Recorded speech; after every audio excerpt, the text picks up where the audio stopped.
Abra sua Bíblia, um texto muito conhecido, Evangelho segundo de número 8.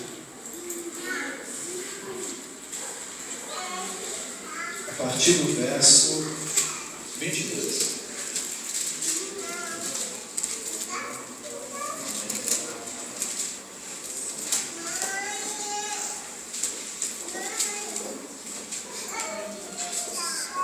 Evangelho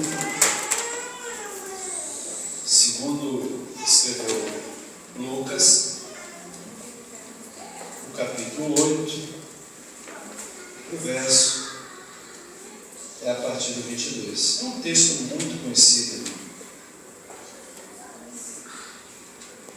mas quando o irmão Éder me convidou, dando-me a honra de estar, acho que era pelo terceiro ano já, né?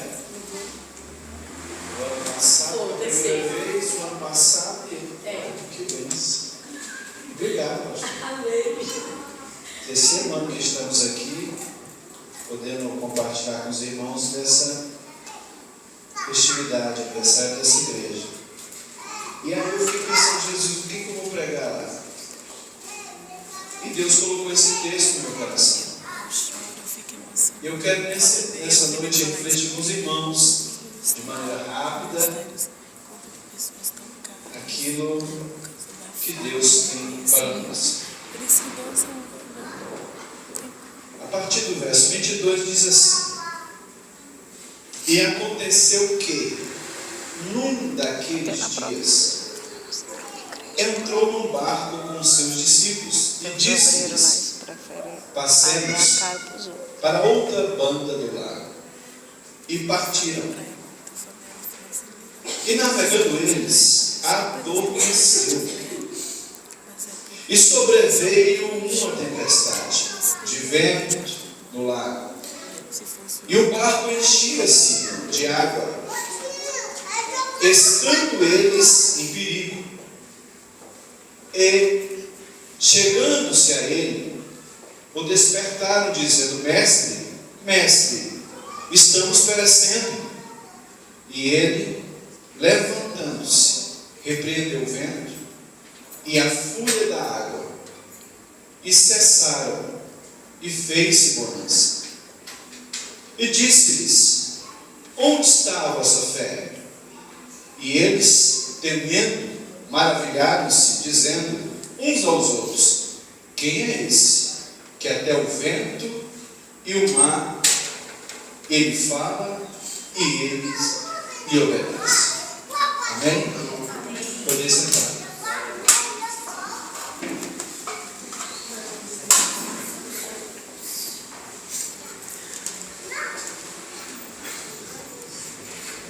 Eu sei que esse texto é conhecido. Eu sei que esse texto, poderíamos dizer que é um dos carros-chefe da igreja, porque muito se prega a respeito dele. Mas eu estive pensando, estudando e analisando, porque você sabe que 3 evangelistas falam desse acontecimento. 2 falam sem estar lá, Marcos e Lucas. O único que fala com propriedade, ele estava presente no momento em que aconteceu, é Mateus. E eu estive lendo todos eles exaustivamente, para poder entender o que Deus queria falar ao nosso coração. E eu resolvi pegar Lucas. Você sabe que Lucas, ele é o único escritor de um texto sagrado que Lucas não era judeu. Lucas era gentil. Lucas era um doutor, mas ele era gentil, era de língua grega. Ele era natural da Cilícia.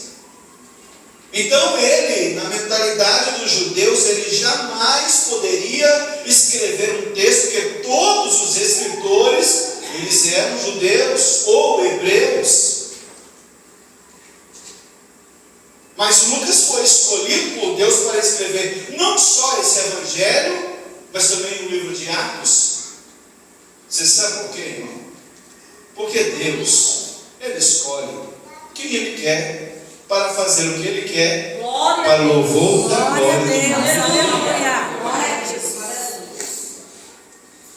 E se você observar o evangelho de Lucas, a partir do capítulo 1, você vai perceber uma coisa, que Lucas está escrevendo para Teófilo, um homem da alta corte romana, que havia aceitado a Jesus como Salvador. E segundo a história, Teófilo pede a Lucas, que ele era doutor, para que ele fizesse um apanhado daqueles acontecimentos miraculosos que estavam acontecendo em seus dias. E que se aquilo era realmente verdade.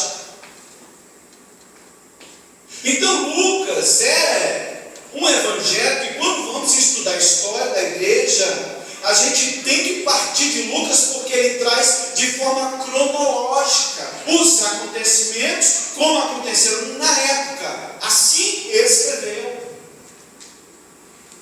E no capítulo 1, verso 1, você observa que Lucas está dizendo: Teófilo, eu estou aqui trazendo para você um texto de maneira ordenada. Eu busquei e eu acredito particularmente que Lucas, ele entrevistou cada um daqueles que ele escreveu aqui. É possível, por exemplo, que Lucas tenha entrevistado o filho da viúva de Naim e a viúva de Naim, até porque só ele fala desse acontecimento. É possível que Lucas tenha entrevistado o Zaqueu, porque só Lucas fala no capítulo 19 a respeito da conversão do Zaqueu. Então ele vai trazer a Teófilo um escrito de maneira ordenada, dizendo a Teófilo: eu quero te dizer uma coisa, tudo aquilo que você ouviu é a verdade. Tudo que você ouviu, Teófilo, a sua fé é verdade. Ele realmente é o Senhor, é o Salvador, é o soberano, Ele é aquele que haveria de vir. Você pode continuar crendo, porque realmente Ele é o Messias. Glória a Deus. Aí eu estive lendo, eu sei que Lucas não é o primeiro evangelho a entrar em circulação. O primeiro evangelho a entrar em circulação é Marcos.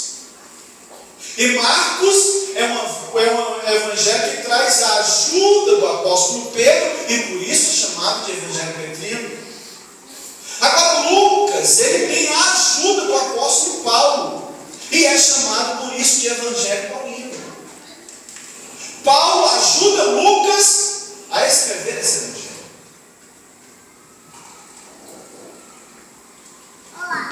Aí eu fui estudar aqui, eu achei interessante, irmão, a maneira com que Lucas começa escrevendo esse texto. Se você for olhar o que Mateus diz, você vai ver que Mateus, ele simplesmente diz que Jesus, naquele dia, entra no barco. Quando Marcos vai falar, Marcos diz que, chegando à tarde daquele dia, Jesus entra no barco. Só que quando Lucas vai escrever, ele usa a expressão num daqueles dias. Num daqueles dias, resolveu Jesus entrar no barco. E quem é que estava com Jesus? O capítulo 8 do Evangelho de Lucas, se você já estudou, você vai perceber que é o início do ministério de Jesus. Jesus acabara de escolher os 12, o colegiado apostólico.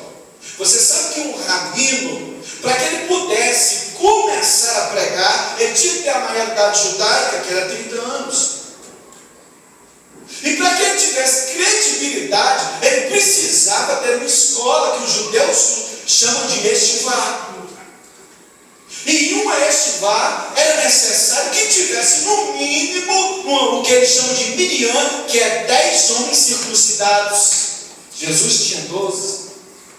Então Jesus já estava com a sua escola formada. Na época de Jesus haviam outras escolas, havia a escola de Bilel, a escola de Shammai, mas Jesus estava começando ali a formar a sua escola, para que ele pudesse começar a ensinar os seus discípulos que propagariam a sua palavra. Então a gente observa que Jesus, aqui no início do capítulo 8, ele está ensinando os discípulos por intermédio de parábolas, ou seja, palavras. Jesus está trazendo instruções através de palavras aos seus discípulos, ou seja, Jesus está os ensinando teoricamente. Jesus está instruindo os seus discípulos teoricamente. Só que a partir do verso 22, você vai observar que Jesus vai começar a ensiná-los na prática. Por isso Lucas inicia dizendo: e num daqueles dias, Jesus entrou no barco. E Jesus entra com os 12. Agora eu fiquei pensando e falando: Deus, mas o que quer dizer isso? Jesus entra com os 12. Aí eu li, eu reli, eu trilhei, eu fui lendo, pensando e maquinando. E quando eu vou pregar uma palavra, irmão, eu não fico assistindo pregação dos outros, eu estudo, eu busco de Deus. Mas Jesus, o que o Senhor quer falar? Aí Jesus falou: meu servo, tu não percebeu? O que é que está acontecendo? Por que ele escreveu num daqueles dias? Jesus entra com os 12 no barco. Aqui era a célula-mãe da igreja. Quem eram os 12? Não eram os 12 apóstolos que um dia eles propagariam o evangelho e eles fariam fundar a igreja de Cristo nessa terra? Então aqui era a célula-mãe da igreja de Cristo, a eclésia, os tirados para fora. Aqui era a célula-mãe. A célula-mãe estava entrando dentro de um barco. Aí eu começo a pensar: por que Lucas está dizendo que num daqueles dias a igreja, se eu posso dizer assim, entrou dentro do barco? Porque nós, como igreja, irmão, e eu fiquei pensando: já se eu tenho que pregar isso mesmo? Sim, eu vou te mostrar que você tem que pregar isso. E a irmã cantou aquilo, o quê?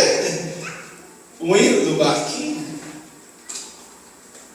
Num daqueles dias a igreja estava andando em um barco. Aqui é uma igreja, irmão. Nós estamos no barco. Nós temos um destino, nós temos um cronograma criado por Deus, nós temos um caminho a seguir que foi traçado pelo próprio Deus. O melhor de tudo isso é que Lucas diz que num daqueles dias eles entraram, mas Jesus estava no barco. Glória a Deus. Quem é que estava no barco, irmão? Jesus. Quem era Jesus? O próprio Deus. Jesus entra, os discípulos entram, e Jesus diz o quê? Passemos para o outro lado. Eu não sei se você já viu isso. Quando Marcos usa essa expressão, passemos, a palavra grega que Marcos utiliza ali é a expressão dierxomai. Dierxomai quer dizer através de, atravessar, ultrapassar. Mas tem algo mais profundo. Dia é através de, mas erxomai significa manifestar-se, apresentar-se, vir diante do público. Então, quando Jesus disse aos discípulos: vamos atravessar, Jesus estava dizendo: eu vou mostrar para vocês quem eu sou. Você ouviu o que eu disse? Jesus estava dizendo: eu vou mostrar para vocês, igreja, vocês são a célula mãe daquilo que vai nascer amanhã. Eu quero mostrar para vocês quem sou eu. Mas se nós pegarmos a mesma palavra no hebraico, tem um sentido, irmão, fantástico.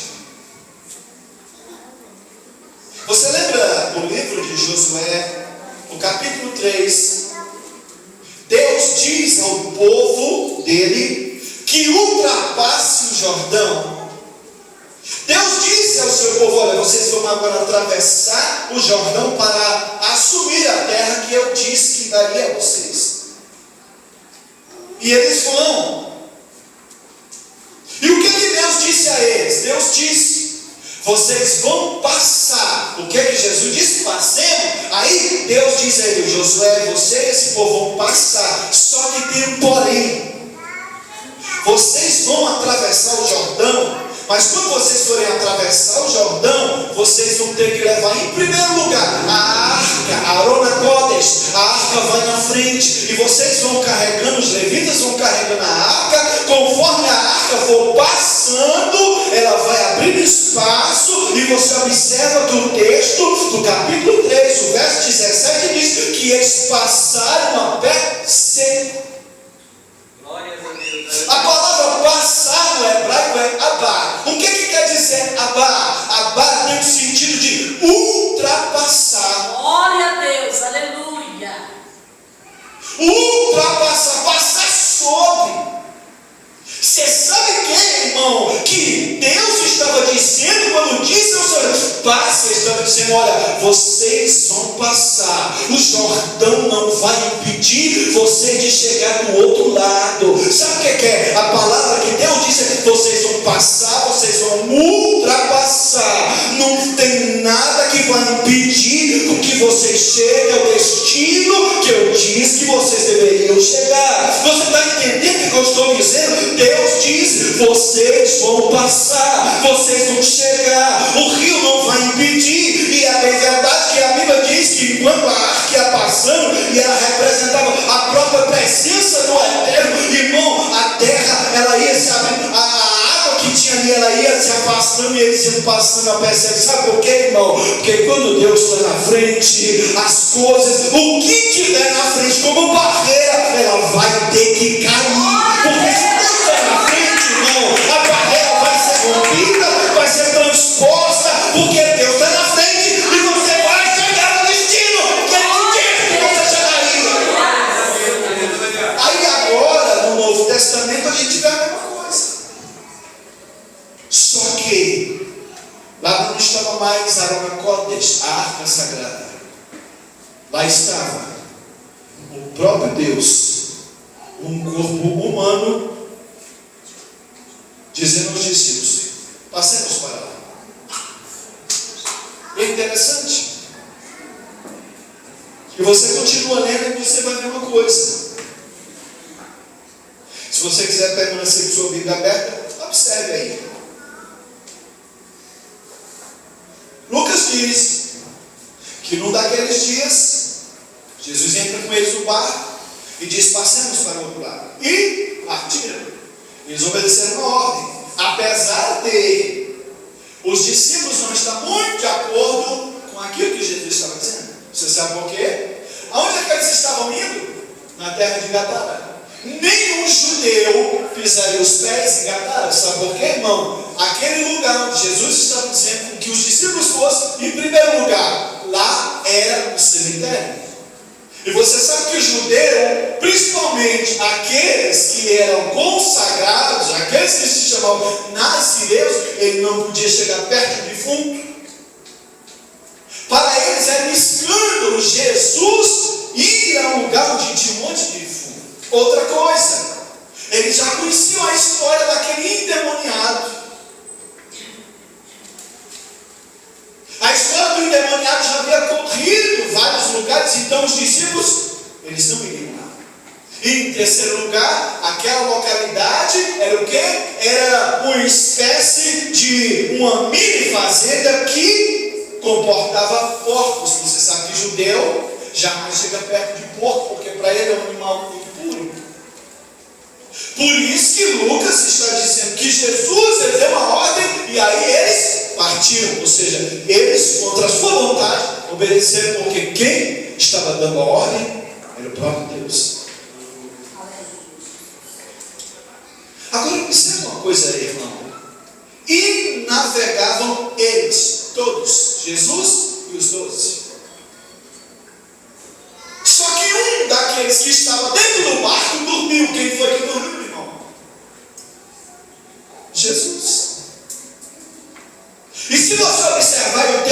perceber uma coisa, que quando eles estão navegando, tudo está correndo normalmente. Aqueles discípulos conheciam aquele lago ali como a palma da sua mão, pescavam muito por ali, então eles sabiam daquele lugar, conheciam aquilo, eram profissionais na área da pesca. Então, para eles não tinha nada de difícil. A única dificuldade era poder ir até a Gadara, que era o lugar onde eles não andavam. Mas eles estão indo.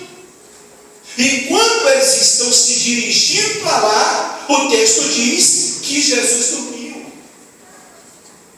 Aí você já percebeu como é que Lucas coloca isso? Eu achei isso maravilhoso. Lucas diz que depois que Jesus dormiu, tem um ponto e uma vírgula. Aí, de repente, veio uma tempestade. Olha que coisa interessante. Eles estão indo, Jesus está com ele. Quando Marcos vai falar, Marcos diz que Jesus dormiu e ele estava deitado com a cabeça em cima de uma almofada. Mateus, ele diz que Jesus simplesmente dormiu. Mas Lucas traz esse detalhe, ele diz que enquanto eles estavam indo, de repente Jesus dorme, e aí é que a tempestade vem. A tempestade ali era algo comum, irmão. Era a coisa mais natural. Por quê? O lago de Genezaré, ele ficava 200 metros abaixo do nível do mar. Ali era cercado por uma cadeia de montanhas. Então, quando o vento vinha de cima das montanhas de Golã e batia por cima ali da água, aquilo formava ondas gigantes. E essa tempestade ali era muito comum. Só que essa tempestade aqui, ela esperou com que Jesus dormisse para que ela ocorresse. A tempestade que esses homens enfrentaram, ela esperou uma oportunidade. E não é assim, irmão, na igreja? A tempestade é algo que às vezes ela vem sem nós esperarmos. Não faz isso. A tempestade é algo que às vezes ela aparece, você não estava esperando, você não estava aguardando, você não foi avisado antecipadamente, de repente ela veio, mas ela só veio quando Jesus estava dormindo. Agora eu penso que Jesus, como homem, ele estava realmente cansado, ele precisava de dormir, mas como Deus, ele não estava dormindo. Porque a Bíblia diz que aquele que te guarda não tosquenejará. Sabe o que é tosquenejar, irmão? É simplesmente o fato de piscar. Ele nem pisca, irmão. Ele está 24 horas, 48 horas, uma semana, um mês, um ano, 10 anos. Enquanto estiver, ele está lá com os olhos postos em cima de nós, observando cada coisa e tudo que acontece na nossa vida. Então eu penso que como homem ele estava dormindo, mas como Deus ele está observando todas as coisas. Mas ainda há um outro fato. A tempestade, ela não respeitou o fato de Jesus estar dentro daquele barco. Você acha que pelo fato de você ser crente, você ser servo de Deus, você nunca vai ter problema? Infelizmente o que nós temos ouvido aí ultimamente é isso. E a igreja brasileira está totalmente corrompida com esse pensamento. Você é crente, você não vai ter problema. Se você é o mesmo pensamento que ocorreu nos dias de Jó. Não conseguiam entender por que Jó estava naquela situação, sendo Jó um homem tão consagrado a Deus. Jó sendo um homem de tanta consagração a Deus, de maneira que Jó era o único que na Bíblia Sagrada a gente observa que ele ofereceu o sacrifício antes dos filhos pecarem. Ele acordava às 5 da manhã e dizia: eu vou oferecer esse sacrifício aqui, até porque porventura vai que meus filhos bebam, excedam na bebida, blasfemam. Eu falo: então já estou oferecendo o sacrifício. Você não pensou nisso? Mas de repente a tempestade lá chegou na vida e na casa de Jó. Como é que se entende isso? A gente não consegue entender isso. Mas uma coisa é verdade, que apesar daquilo que Jó estava passando, Deus estava colocando um crédito em Jó. Apesar de tudo que Jó passou, Deus, ele falava com Satanás: ei Satanás, eu não te disse que o Jó era fiel, eu não te disse que o Jó era crente, que ele não ia blasfemar, que ele não ia reclamar, que independentemente do que acontecer, ele ia continuar me servindo. E é isso que Deus espera de mim, de você. Glória a Deus. Então nós temos ouvido que se você é crente, não vai acontecer contigo, só que a Bíblia precisa.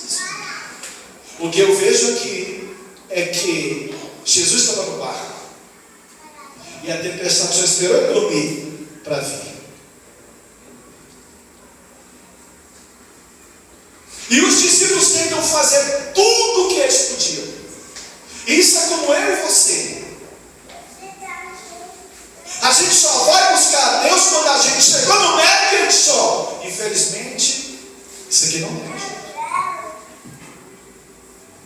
Às vezes a gente só vai buscar a Deus quando diz, e interessante, irmão, que às vezes o próprio médico falou, essa situação agora só Deus, aí é que a gente se desespera. Você já pensou?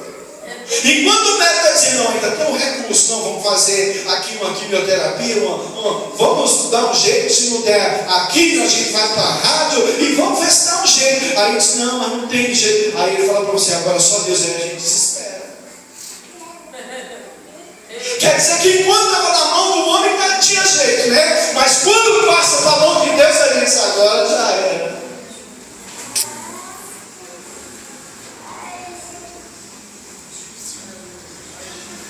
Os discípulos fizeram tudo o que eles podiam. Observe que ali não tinha, aqueles homens que estavam ali não eram leigos na área da pesca, eram homens totalmente instruídos. Aí a gente pensa, João, Pedro e Tiago, eles eram simples pescadores? Não, senhor. Eles eram sócios em uma empresa de pesca. Então, eles lidavam dias e anos com isso. Só que quando essa tempestade veio de repente, eles fizeram tudo o que eles podiam. Enquanto eles estão fazendo tudo o que eles podiam, e eles observam que nada dava certo, aí é que eles vão recorrer a Jesus. E você observa uma coisa, irmão. Lucas diz, os discípulos disseram, mestre, estamos perecendo. E a palavra que eles usam no grego aqui é estamos prestes a morrer. Estamos prestes a ser destruídos, arruinados, acabados. Só que eles chamam Jesus, presta atenção no que eu vou dizer, eles chamam Jesus de mestre. O que é um mestre? É alguém que ensina. Quando Marcos fala, Marcos também usa a expressão mestre. Mestre, não se te dá que pereçamos. Mas quando Mateus, irmão, e Mateus ele estava lá dentro do barco quando aconteceu. Quando Mateus escreve, Mateus diz, Senhor, salva-nos. Sabe por quê? Mateus está apresentando Jesus como o Messias, como o Senhor, o Salvador. Então Mateus, ele teve o cuidado de não chamar Jesus de mestre, um simples rabino que ensinava, mas ele disse, não, ele é Kyrios, ele é Senhor. E esse título só era dado a uma autoridade que estava acima de tudo e de todo. Ele disse, Senhor, salva-nos, porque nós estamos perecendo. Aí o texto diz que o que acontece? Jesus levantou. Irmão, você já pensou nisso? Às vezes as pessoas pedem socorro a tanta gente e esquece que você tem o Deus bem presente em você e o teu Deus está vendo. E se você pedir socorro, Ele vai te socorrer, até porque a Bíblia diz que Ele é o socorro bem presente na hora da angústia. Então, quando eles pedem socorro, Jesus se levanta. Quem é que estava nesse barco aqui, irmão? Os 12. Quem eram os 12? Era a célula-mãe da igreja. A igreja que ia nascer após a morte de Jesus. Então a igreja, naquele acontecimento, houve uma grande investida do adversário para destruir a igreja que estava dentro daquele barco. O intuito do adversário naquela tempestade foi simplesmente acabar com o projeto chamado igreja. Mas eu louvo a Deus que quem estava dentro daquele barco era o próprio Glória a Deus. Você crê que Jesus está dentro do seu barco? Glória a Deus. Você crê que Jesus está aqui nessa igreja? Amém. Você acredita, irmão, que Jesus é que está comandando a nau dessa igreja? Glória a Deus. Você acredita que Jesus é que está no controle, independente da tempestade? Como eu disse aqui, essa igreja ela vai alcançar o seu destino, ela vai chegar onde ela tem que chegar, ela vai chegar onde está o pecador, ela vai libertar o gadareno, porque quem está nessa igreja é o povo dele.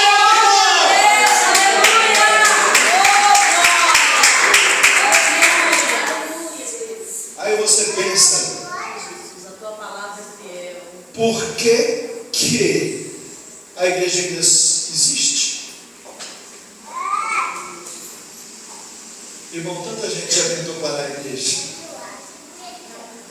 Os Herodes tentaram parar. Hitler tentou parar. A igreja católica tentou parar. Mas ninguém pode parar a igreja. Sabe por quê, irmão? Porque Jesus está dentro do barco. Jesus, Ele está dentro do barco, Ele está andando com a igreja, Ele está caminhando com essa igreja, Ele está na frente, irmão. Aí a Bíblia diz que quando eles clamaram por Jesus, Jesus se levantou. Graças a Deus, aleluia. Agora eu pergunto para você uma coisa. Às vezes é necessário que Jesus permita uma tempestade para você levantar. Às vezes Deus permite que uma tempestade ela venha ao seu encontro para que você vá, levante, vá ao encontro dele e você clame por ele e ele levante em favor da sua vida. Infelizmente a gente é assim, irmão. A gente só vai para os pés dele quando a gente entra na prova. Mas o bom é que quando Jesus levanta com a solução do nosso problema. Jesus levantou, e quando Jesus levantou, é interessante que quando Mateus ele escreve, ele diz que Jesus ele levanta e ele já pergunta para eles logo: por que vocês não têm fé? Aí ele repreende o vento e o mar. Quando Marcos escreve, Marcos é mais detalhista. Ele diz que Jesus se levantou e disse ao vento: vento, fala, irmão. Você já viu? Alguém aqui, levante a mão se já ouviu o vento falar. Jesus disse ao vento: cala-te. E depois Jesus disse: mar, aquieta-te. Você sabe para quê, irmão? Só para mostrar para aqueles discípulos que quem estava dentro do barco, escute isso aqui nessa noite, quem estava dentro daquele barco era o próprio Criador do vento. Era o próprio Criador do vento. Foi aquele que criou o vento lá no início da eternidade. E quando nada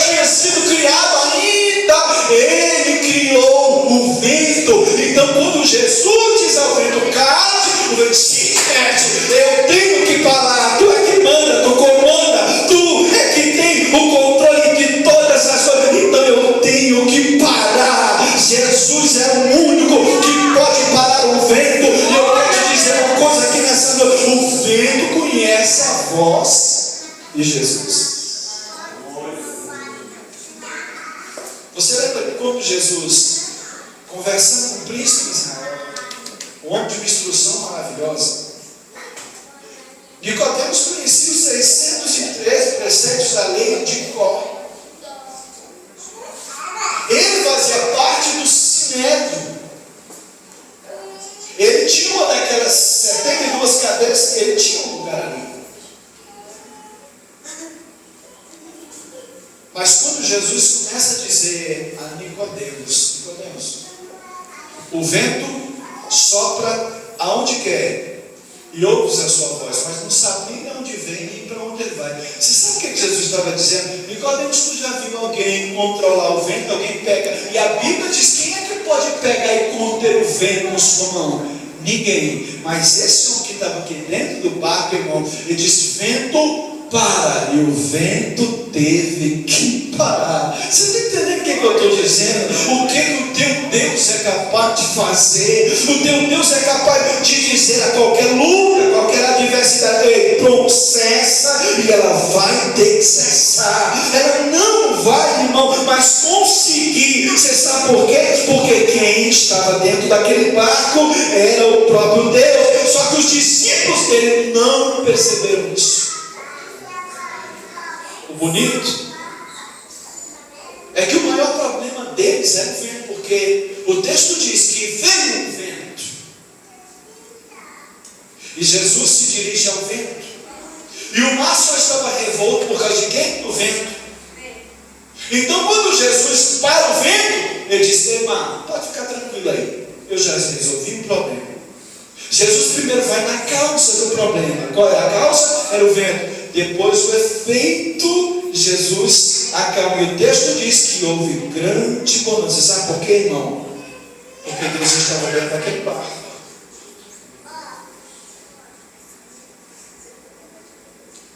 Aí Lucas encerra com essa expressão: e eles, atônitos, não entenderam o recado.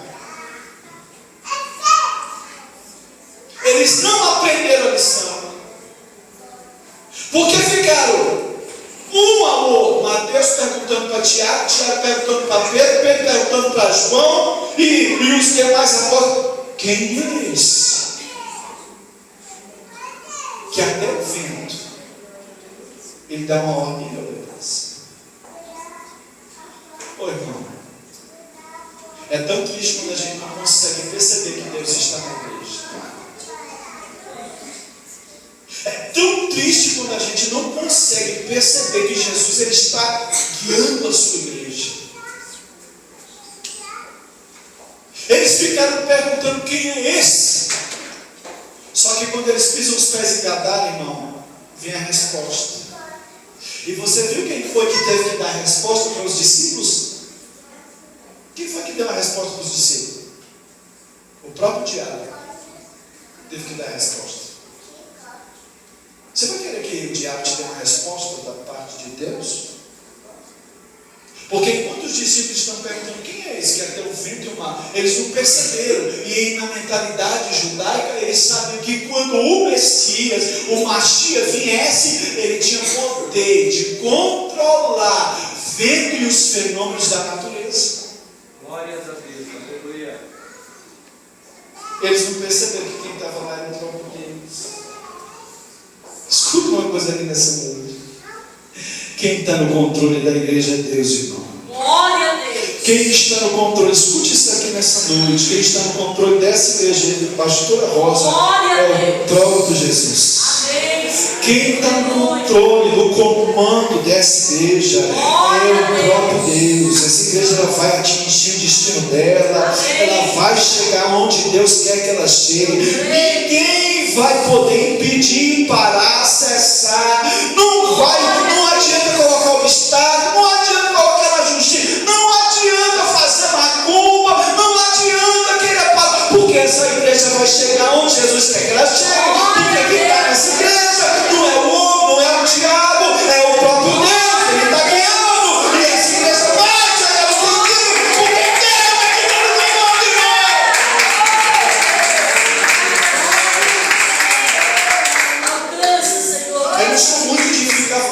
coisas não. Eu até tenho muito cuidado com isso. Amém, Senhor. Mas enquanto eu estava sentado ali, Deus falou no meu coração. Há um grande bloqueio e um grande impedimento para que o crescimento dessa igreja aconteça. Tem muita gente trabalhando contrário, dentro e fora. Mas a palavra de Deus, pastor, mas nessa noite, segura isso aí. Se eu sou homem de Deus, se eu não for, Ele pode me fulminar aqui na frente de vocês. Ela vai chegar no destino que ela tem que chegar. Ela vai chegar lá do outro lado. Ela vai libertar o Gadareno vai ser liberto, porque quem está no controle é o próprio Deus. É Jesus Cristo que está no barco. E Ele vai fazer para chegar que tem que Glória a Deus. Aleluia, Jesus. Eu creio. Irmão, Deus é que está com você aqui. Você sabe por que não fechou a porta ainda? Tem muita gente que queria que fechasse, mas Jesus disse que não vai fechar. O homem não vai fechar, não vai parar. Deus está aqui, vai chegar do outro lado. Aí às vezes você não percebe, aí você fica perguntando: o que é isso? Aí você vai ter que ouvir a resposta do diabo. Sabe por quê? Porque quando chega do outro lado, quando Jesus põe os pés fora do barco, o que acontece? Aquele endemoniado vem ao encontro de Jesus.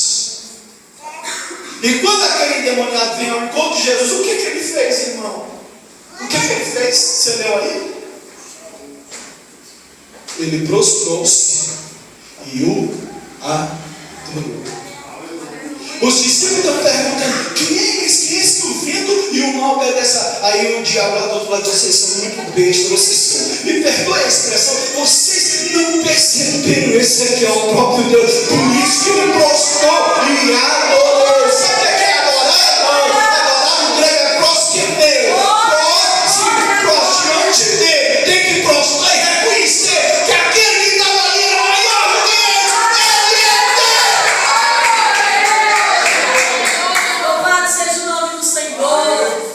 Aleluia. Jesus libertou o Gadareno. Segura isso aí. Se você crê na palavra, eu não sou profeta. Assim eu estou pregando pela palavra. A palavra ela não volta atrás. Jesus vai libertar um Gadareno nesse lugar. Sabe por que Jesus libertou o Gadareno, irmão? Libertou porque aquele homem vivia no... Não, aquele foi o primeiro missionário de Jesus. Glórias a Deus, aleluia. Depois que Jesus libertou ele, o que aconteceu? Eu já estou encerrando. Quando o povo viu que o Gadareno estava liberto, o que é isso? Nós nunca vimos isso. E outra coisa, Jesus quebrou a economia de Gadara só por causa de um homem. Jesus não está preocupado com dinheiro, não. O que é valoroso para eles são as almas. Porque aqueles porcos que tinham em Gadara, eles eram vendidos para a adoração do Deus Zeus. Se tinham uma manada de porcos, mais ou menos 2.000 porcos, a cidade era movimentada pelo dinheiro da venda dos porcos. Aqueles porcos todos morreram só por causa da vida de um homem. Por isso que expulsaram Jesus de lá. Sai daqui, nós não queremos você aqui não. Nós preferimos ficar com os demônios. Quando Jesus entra no barco, está voltando para os discípulos, o homem imagina que ele entrou no barco também. Quando ele botou o pé, Jesus disse: não, senhor, você não vai com a gente não. Não, deixa eu contigo. Jesus disse: o quê?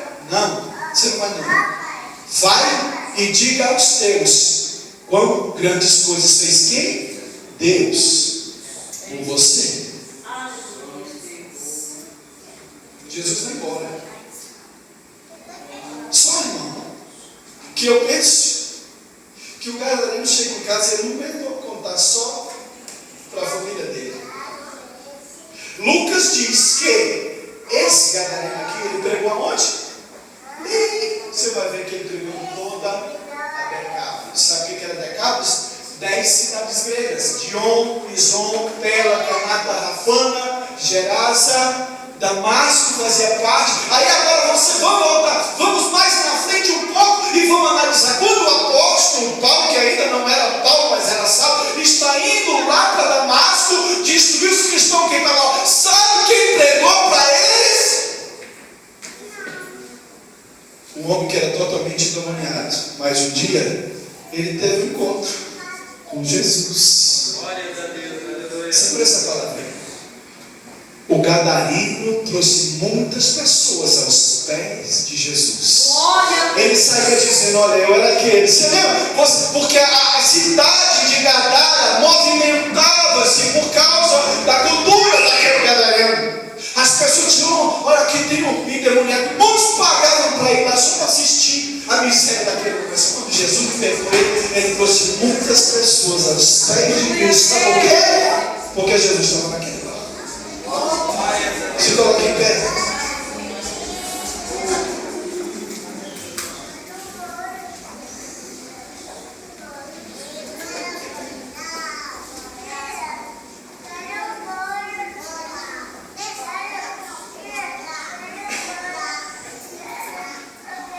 Irmão, a igreja de Cristo ela vai atingir o destino dela. Eu não estou nem um pouco preocupado se Dilma vai ganhar, se Marina vai ganhar, se Aécio vai ganhar, se o capiroto, os Illuminati, o diabo vai ganhar. A igreja vai continuar, porque o dono da igreja é Jesus Cristo. A igreja vai atingir o objetivo dela. Sabe qual é o objetivo da igreja? Libertar os pecadores. Se você crê no que eu estou falando aqui, segura essa palavra aí. Jesus vai te levar para libertar o gadareno. Jesus vai te levar para libertar o gadareno. Irmão, um dia eu estive na situação desse gadareno, mas Jesus enviou alguém lá para me libertar. Por isso que eu estou dizendo que, profeticamente, Jesus vai te levar para libertar o gadareno. E quando esse gadareno for liberto, ele vai trazer muita gente, vai trazer tanta gente, que não vai comportar. Ele pregou 10 cidades. Você sabe por quê? Porque Jesus é o dono da igreja. Amém. Nós estamos aqui nessa situação, nessa noite, como igreja. Oh Deus. Então, graças a Deus por mais um ano dessa igreja. Amém. Mas ela vai atingir o seu objetivo. Eu creio. Amém. Ela vai fazer o que Deus quer que ela faça. Ela não foi implantada nesse lugar por acaso, à toa. Jesus tem um objetivo para essa igreja. Eu quero encerrar com você, só te fazendo refletir uma coisa. Eu nunca imaginei isso. Quando eu morava no Valparaíso, por vários anos, eu fumei maconha, eu usei droga de frente à igreja, que um dia eu haveria de aceitar a Jesus. E lá naquela igreja, eu me lembro até hoje, eu ficava na etapa C. Eu e minha esposa, depois de 10 anos de crente, fomos lá e eu preguei a palavra lá.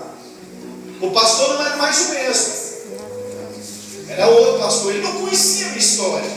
Então ele me tratou assim com indiferença, ele não me conhecia, mas quem estava lá na minha época sabia o que Deus tinha feito na minha vida. E às vezes eu me perdoe fazer você ouvir se eu ficava doidão, irmão. E lá estava escrito uma frase bem grande, irmão, uma ponta a outra na igreja, estava escrito: Jesus Cristo, o único mediador entre Deus e os homens. Um dia eu tive um sonho. Eu sonhei que uma tia minha me pegava pela mão e o mundo estava acabando e ela me levava para aquela igreja. E eu fiquei pensando: que negócio é esse? Que loucura! Eu acordei e fiquei pensando: que negócio é esse? E todas as vezes que eu lá tinha um parquinho, eu balançava e eu ficava falando: Jesus é o único mediador entre Deus e os homens. Eu nunca tinha entendido aquilo, até o dia que Jesus enviou um irmão de Santos, lá onde eu morava, para pregar o evangelho para mim, e ele disse: eu vou te convidar para ir numa igreja. E você sabe qual foi a igreja que ele me levou? Eu falei: parece até brincadeira. Mas ele me levou para aquela igreja onde várias vezes eu fumava maconha, eu me drogava e ficava olhando aquela frase. Eu nunca tinha entendido aquilo. Mas quando eu entrei lá dentro, eu entendi que o mediador é ele, irmão. É o soberano, é o eterno, é o Salvador, é o Todo-Poderoso. Por isso eu estou te dizendo, irmão, olha, essa placa está aí, tem gente que está vindo, tem gente que está olhando a mensagem aí, e uma hora Jesus vai fazer o Gadareno entrar, e o Gadareno vai trazer mais gente, porque quem está no comando da igreja é o próprio Deus. Põe a mão no coração e vamos orar. Oh, meu Deus, Tu és maravilhoso, Tu és eterno e soberano, Deus. Eu não tenho dúvida que Tu está dentro dessa igreja, Jesus. Nós sentimos Tua presença aqui real. Comanda esse barco, Jesus. Faz os Teus servos entender que quem está com eles é o Senhor. Faz eles entenderem que Tu tens o poder de dizer ao vento, cessa e ele cessar. Tu tens o poder de dizer ao mar, aquieta-te, ele vai ter que se aquietar. Até porque o Senhor criou os dois e eles têm que obedecer a Tua voz. Eu peço a Ti, ó Deus, continua abençoando essa igreja, continua abençoando esse ministério. Meu Deus, segura na palma da mão da Tua serva, segura na palma da mão dos Teus filhos que estão na liderança desse trabalho, da estratégia, da sabedoria, da revelação do Senhor, e faz ele entender, ó Deus, que Tu vai trazer os gadarenos para cá, o Senhor vai conduzi-los aonde está o gadareno, ele vai ser liberto, e muitas vidas virão, e o Teu nome será glorificado. Eu peço ao Senhor que continue abençoando essa igreja, continue prosperando essa igreja em todas as áreas, espiritual, física e financeira. Glorifica o Teu nome aqui, Jesus. Eu te peço aqui, nesse dia de hoje, não é o aniversário dessa igreja, Pai, comece a fazer coisas aqui nesse lugar, no que atrai as vidas, comece a operar milagre aqui, Senhor, comece a curar cancerosos, aidéticos, ó Deus, cegos, paralíticos, comece, meu Deus, a fazer com que as pessoas saibam que Tu estás dentro desse barco, e em tudo isso, ó Deus, que o Teu nome seja glorificado. É o que eu te peço e eu te agradeço por tudo, em nome de Jesus.